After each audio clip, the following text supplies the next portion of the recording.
Assalamualaikum warahmatullahi wabarakatuh. Alhamdulillah alamin amma ba'du memang bisa dayana. Kembali lagi di channel YouTube saya Jokowi. Saya santri kampung tapi bukan santri kampungan. Di belakang Mang Tijo sekarang sedang meriah HUT Banten ke-22. Sedang berlangsung orasi budaya sama forum ekonomi kreatif dan Facebook Banten News. Banyak sekali tokoh-tokoh orang-orang kreatif yang hadir di sini. Seperti apa kegiatannya? Nanti kita lihat ya. Jangan lupa ikuti terus channel YouTube saya Jokowi. Subscribe, like, dan komen dan share TKBH supaya viral. Setelah hujan ini Banten tangguh, ekonomi tumbuh. Kalau di Asmaul Husna Al-Khafid,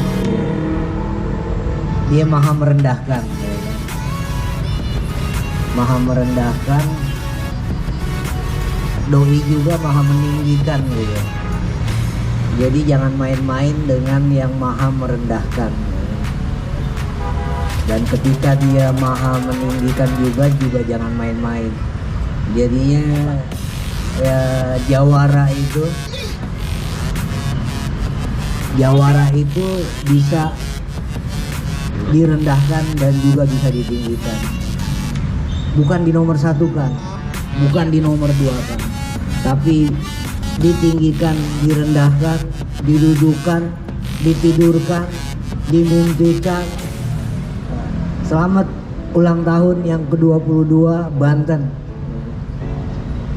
Selamat ulang tahun. Warahmatullahi wabarakatuh. Alhamdulillah, saya berdiri di sini serasa di Taman Akademos ketika Plato, Aristoteles dan jajaran para filsuf dunia di Yunani sana dulu kira-kira beginilah suasananya. Saya halu dikit lah gitu. Tetapi saya bersyukur sekali kepada teman-teman Pekraf bahwa sore ini kita bisa berkumpul bersama dengan jumlah yang tidak banyak, tetapi dari sisi substansinya itu justru lebih luas, lebih banyak dibandingkan mereka yang duduk di gedung DPRD tadi melakukan seremonial dengan ngadar kado, dan itu pun dapat bikin surat gitu minta ya, minta kado kudunya surat. Allah karim. Ini bagi saya memalukan. Teman-teman sekalian, berbicara 22 tahun Provinsi Banten, saya jadi breh nampak sosok almarhum K.W.S. Korni. Saya masih ingat dulu tahun 99 salah satu kalimat yang beliau ucapkan, yang naon sih kak orang berjuang untuk mendirikan Banten sebagai provinsi agar Banten itu tidak dijadikan anak tiri, karena selama di Jawa Barat Banten seperti anak tiri. Tetapi ternyata setelah berdiri 22 tahun hingga saat ini, sebetulnya yang disampaikan oleh Saprol itu ya semuanya sudah tersampaikan. Dari masa ke masa, dari kepemimpinan satu ke kepemimpinan berikutnya, ternyata hanya mampu mencicil masalah, bukan mencicil solusi. Bayangkan dikotomi utara selatan masih terjadi sampai detik ini. Pandeglang, Lebak, dan sebagian Kabupaten Serang itu menjadi daerah yang masih kontras dengan wilayah utara. Dan hingga saat ini, apalagi tadi disebut-sebut Banten adalah ibarat provinsi kabupaten atau kota yang ke-9. Tidak memfungsikan diri sebagai koordinator. Saya dari dulu cerewet kepada para pejabat ataupun para gubernur, coba sih ajak duduk bareng tuh para bupati wali kota. Kita mestinya bagaimana? Wilayah mana yang harus kita prioritaskan dulu? Oh, wilayah Tangerang Raya udah relatif cukup infrastrukturnya. Wilayah selatan gantian misalnya, oh bulan ini di rumahnya Bupati Lebak, bulan besok rumahnya Bupati Pandeglang, dan seterusnya. Ajak duduk bersama, ajak ngopi. Saya kira dengan duduk bersama akan ada solusi yang terbaik. Ini tidak. Bupati wali kota diundang oleh gubernur pun kadang-kadang iku maing baik. Iya kan? Karena tadi tidak ada fungsi koordinasi yang baik oleh seorang gubernur. Setelah Pak Al-Mukhtabar pertanggal 12 Mei menjabat sebagai penjabat gubernur Banten, beliau beberapa kali telepon, kemudian saya diundang ke rumah dinasnya, diajak ngomong, dimintai saran, saya kasih saran. Sampai sarannya pun setelah saya sampaikan, kemudian diekspos juga oleh teman-teman. Pak Gub, jangan ngawang sih, coba napak ke bumi gitu. Banten ini harus dibenahi. Kita menggembar-geborkan tadi, saya ingat dengan siapa, anaknya Iksan Ahmad, teman saya, ya Junun. Dia menyebut-nyebut soal reformasi birokrasi. Teman-teman, sejak zaman Pak Joko Menandar, sebetulnya Pak Joko Menandar itu menempatkan formasi dari birokrasi itu relatif bagus. Misalnya kepala dinas A ditanya, yang bisa membantu Anda untuk menjadi kabid atau kabagnya siapa? Demikian juga kabag atau kabidnya, siapa saja yang kira-kira bisa menopang pekerjaan Anda untuk menjadi kasih-kasihnya. Sekarang, sejak zaman seorang camat Pagelaran Kabupaten Pandeglang menjadi langsung tiba menjadi kepala biro umum, dari situ sampai dengan detik ini sistem jenjang karir birokrat di kita hancur. Ada dua persoalan. Persoalan pertama adalah karena faktor penyebabnya adalah pilkada. Orang punya jasa, jadi balas budi. Orang yang baru 3C sudah bisa menjadi kasih, melampaui yang sudah 3D, yang sudah senior, yang mungkin bekerjanya baik-baik saja, punya kompetensi dan seterusnya. Sungguh pun orang itu tidak punya kompetensi di seksi tertentu, ya dipaksakan. Yang kedua persoalannya apa? Jual beli jabatan. Orang harus menyiapkan uang ratusan juta untuk hanya sekedar menepati kasih, menepati kabid. Jangankan itu, sekedar menjadi staf di lingkungan Samsat pun harus berduit. Itu fakta yang terjadi. Yang lebih parah lagi ketika rotasi yang terakhir, kepala BKD-nya menyebut sekian, misalnya 203, Pemprov Banten menyebut 204, kemudian PDF yang kita terima 205. Bayangkan, itu adalah pelayan publik. Kita mestinya tahu orang yang mendapatkan amanah menjabat sesuatu di mana, kita harus tahu karena dia adalah pelayan. Tetapi faktanya yang bersangkutan pun udah dapat SK, datang ke posisi yang akan dia tuju, masih ada orangnya karena katanya bulan depan pensiun, balik deh ke tempat yang semula udah ada yang ngisi. Ini gila di Banten, hanya di Banten. Ini kekacauan yang luar biasa. Saya sudah tahu juga betapa orang-orang yang normal, ASN, PNS di Banten itu ke lingkungan Samsat itu mimpi. Mimpi pun tidak boleh kalau yang normal-normal saja. Bagi mereka yang punya uang baru punya kesempatan untuk pindah menjadi staf, menjadi pejabat di lingkungan Samsat. Saya punya ide kepada Pak Al-Mukhtabar, Pak, ini saatnya Anda tunjukkan kepada rakyat Banten, tunjukkan reformasi birokrasi yang sesungguhnya. Apa? Mereka yang tahun depan pensiun, beri kesempatan, beri reward, pindahlah mereka menjadi staf di lingkungan Samsat. Siapa yang digeser? Mereka yang sudah meletek sampai meletup di Samsat. Emangnya ada syarat khusus menjadi pegawai di Samsat? Nggak ada. Tapi ternyata betapa lingkungan Samsat itu sesuatu yang menggiurkan, karena di situ banyak pundi-pundi yang bisa mereka bawa pulang dengan senangnya, bangganya begitu. Kerjaan di sana nggak ada yang harus membutuhkan keahlian khusus, cukup duduk, diem, ngalipen, pamer kekayaan dengan kendaraannya, selesai.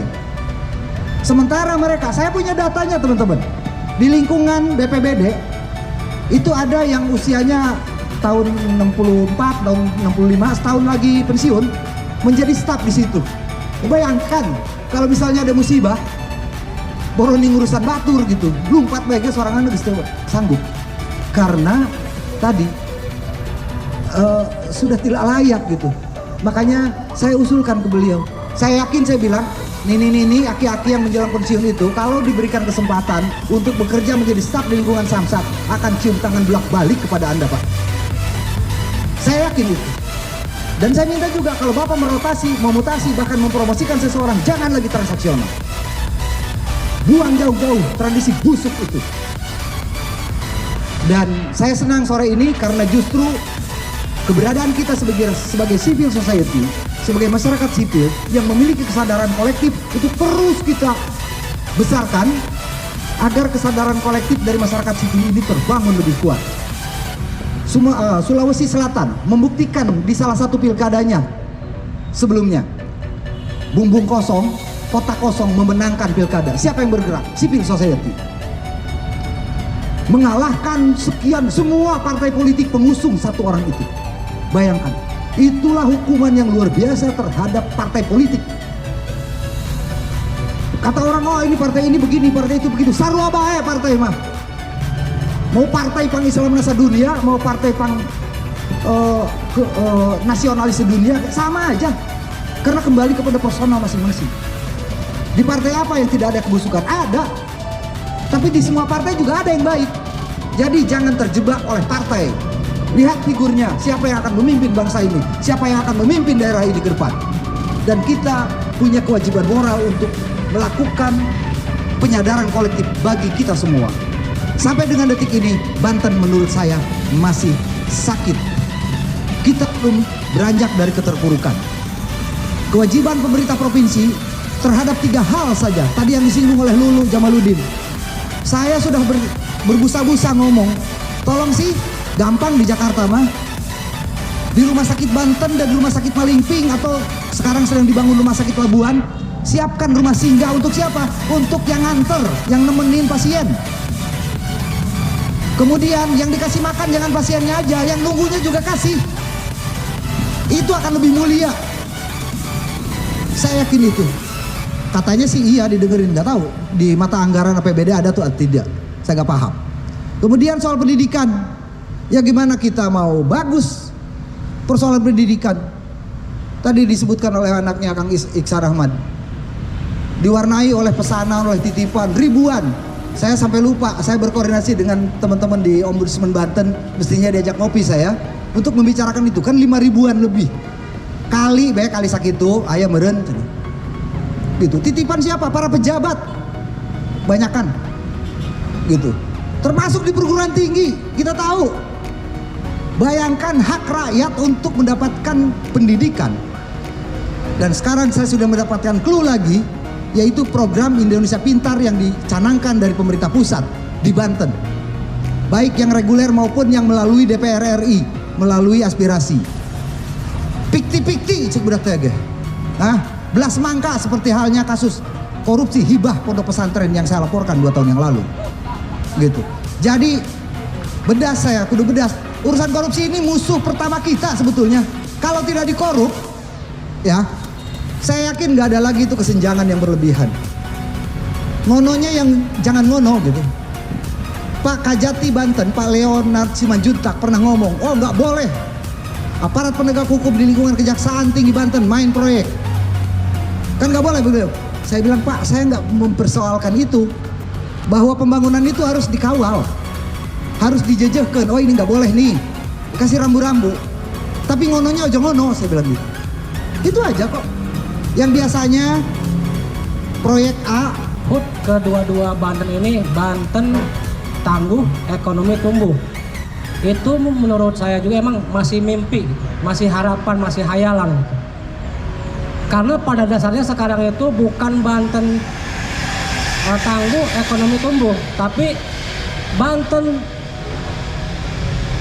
istilahnya apa ya?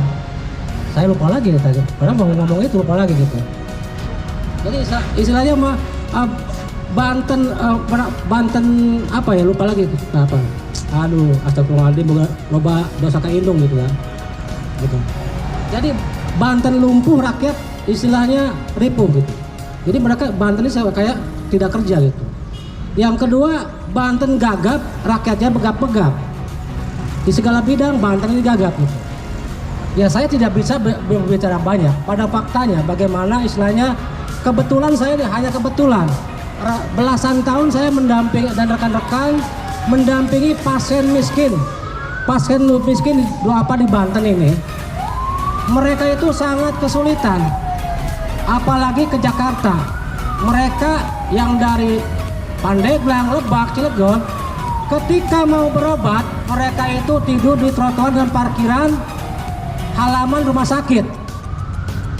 Provinsi lain membangun rumah singgah 3 miliar, 4 miliar untuk masyarakatnya.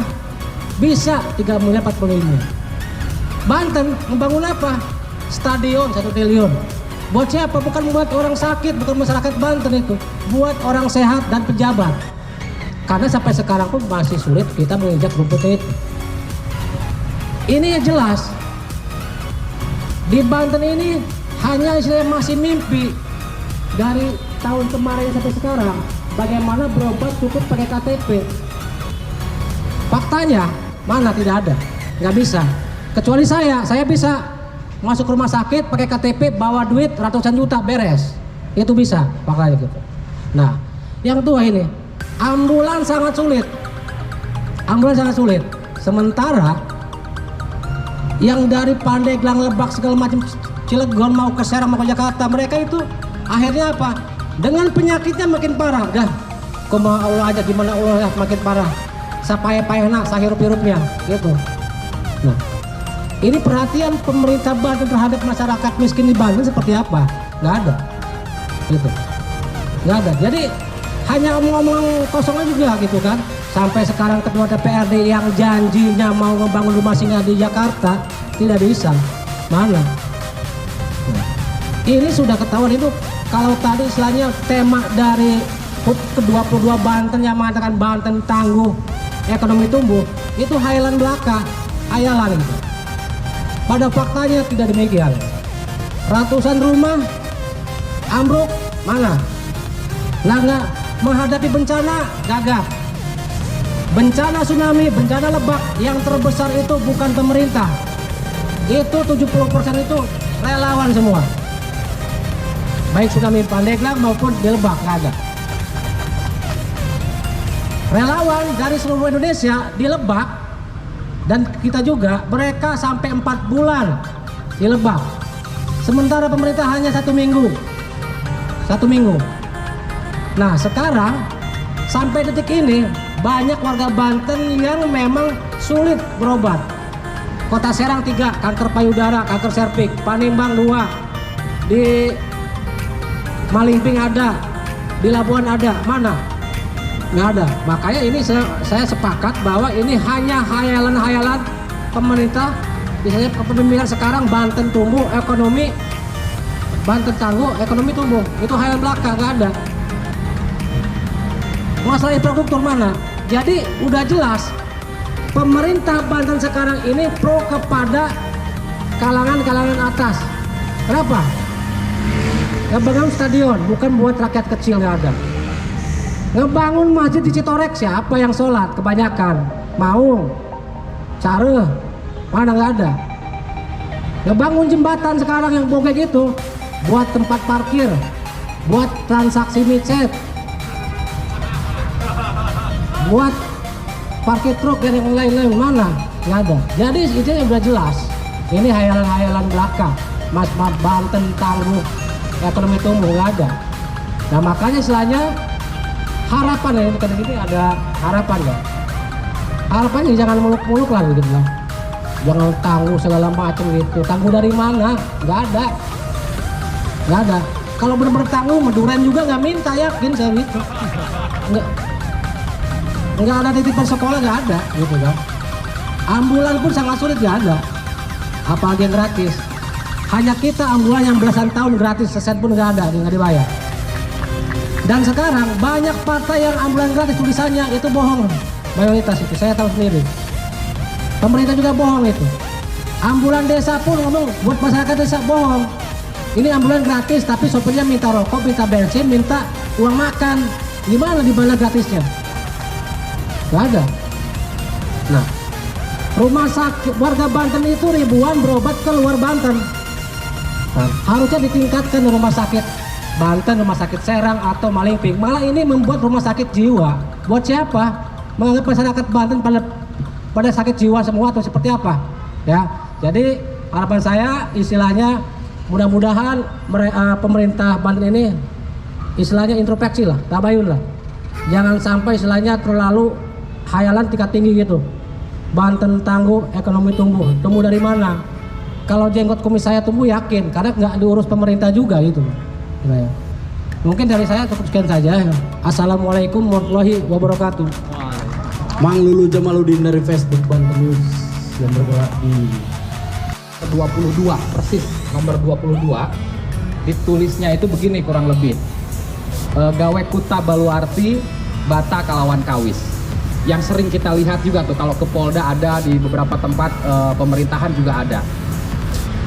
Walaupun mungkin persis sama begitu ya. Jadi itu pupuh sinom nomor 22 dan sekarang Banten ke 22 persis sama begitu. Tetapi banyak yang kurang memaknai, terutama teman-teman dari pemerintahan Provinsi Banten, bahwa istilah itu tidak semata-mata hanya sekedar muncul karena kebetulan, tetapi itu adalah karakter orang-orang Banten. Bagaimana di posisi itu membangun peradaban dari bata dan karang harus kita lihat sebagai sebuah hal yang konotatif yang perlu dibongkar. Pertama, persoalan karang. Mengapa muncul karang begitu ya? Jadi bukan semata-mata kalau kita datang ke Serosoan melihat bukti fisiknya. Fisiknya betul ada, yaitu bata dan karang begitu ya, membuat peradaban dari bata dan karang atau teritori ya, waktu zaman Maulana Yusuf. Nah, yang harus kita bongkar adalah mengapa bata, mengapa karang. Jadi kalau saya melihat ketika kita coba telusuri dengan perspektif semiotik, misalnya kita memakai ruang konotatif, bata itu representasi dari tanah, sementara karang representasi dari lautan. Artinya berbicara Banten itu tidak bisa lepas dari wilayah maritim sekaligus wilayah yang di daerah Baduy sana gitu ya, yang cenderung agraris. Jadi maritim dan agraris itu milik Banten harusnya. Harus seimbang. Jadi selama daerah Banten Selatan ke sana tidak bisa atau belum bisa seimbang dengan daerah sini, Tangerang dan seterusnya, Banten belum bisa kokoh sebagai sebuah provinsi. Saya kira kalau kita korelasikan itu yang terjadi. Jadi kalau melihat Banten, yang harus dilihat adalah keseimbangan. Termasuk juga keseimbangan antara mahasiswa-mahasiswa yang lulus dari Untirta, dari UIN, mereka ternyata kesulitan mencari lapangan pekerjaan, sehingga Banten itu termasuk provinsi yang juga penganggurannya sangat tinggi. Korelasi selanjutnya pasti urusannya yang dikutip oleh anaknya Iksan Ahmad tadi. Jadi saya kenalnya karena bapaknya, saya ingatnya Iksan Ahmadnya. Persoalan kebahagiaan teman-teman sekalian. Jadi kebahagiaan orang Banten kenapa berada di bawah? Karena sekali lagi persoalan keseimbangan tadi itu yang banyak tidak seimbangnya. Sehingga kalau misalnya kemudian Banten berada di posisi paling bawah se-Indonesia, itu membuktikan ada kedisharmonisan, ada ketidakseimbangan yang itu menjadi pekerjaan bersama. Kalau kita serahkan kepada pemerintah daerah, saya kira itu tidak akan selesai, apalagi dengan PJ Provinsi Gubernur Banten sekarang yang saya kira harus banyak belajar ke Kang Uday. Hal yang lain teman-teman sekalian, saya juga melihat apa sih dimensi kebahagiaan yang diukur oleh BPS itu begitu ya.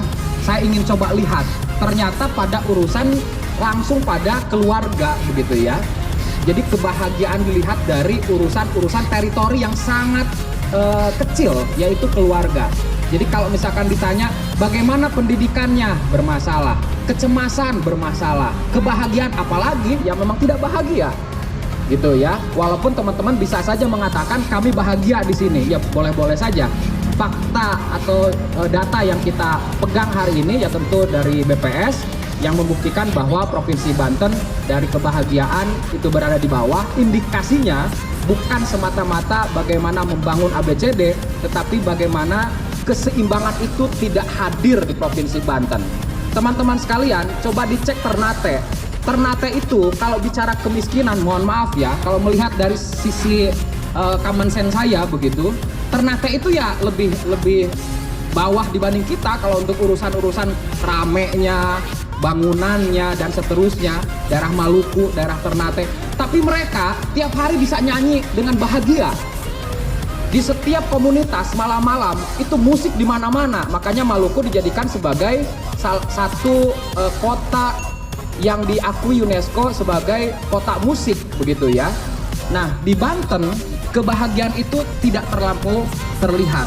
Karena kalau dari sisi BPS, kecemasannya yang lebih banyak muncul. Cemas terhadap apa? Terhadap kehidupan di depan kita. Gitu ya. Jadi ini sekedar refleksi saja. Saya tidak akan menyimpulkan apa-apa karena waktu juga sangat terbatas. Saya ingin mengatakan bahwa kita semua bangga sebagai warga Banten. Siapa yang tidak bangga? Kita semua bangga. Tetapi manajemen kehidupan di Banten ini yang saya kira harus diperbaiki bersama. Ruang-ruang publik masih sangat minim sehingga kita memakai tempat ini. Saya nanya ke Pik, nanti parkirnya di mana gitu. Sampai takutnya saya nggak dapat parkiran karena yang saya pikirkan di Ciceri ini tempat demo begitu ya. Susahnya di tempat parkir. Saudara-saudara, saya kira itu saja sekedar berbagi kegelisahan. Hari ini tepat ke-22 begitu ya.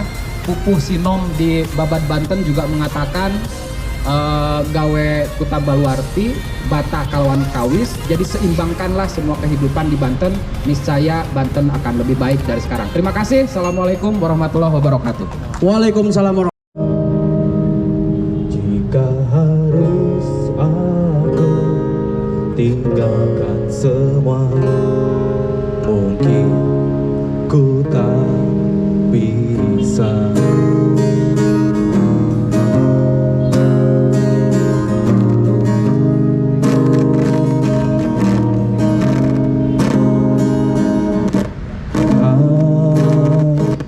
Bertahan pelan dan tenggelam, engkau wanita yang telah ku cinta, kini entah di mana. Tak ku biarkan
semua, tinggalkan yang telah hilang.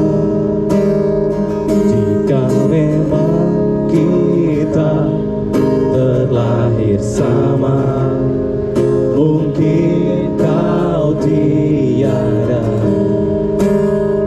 Jika harus aku tinggalkan semua, mungkin ku tak bisa.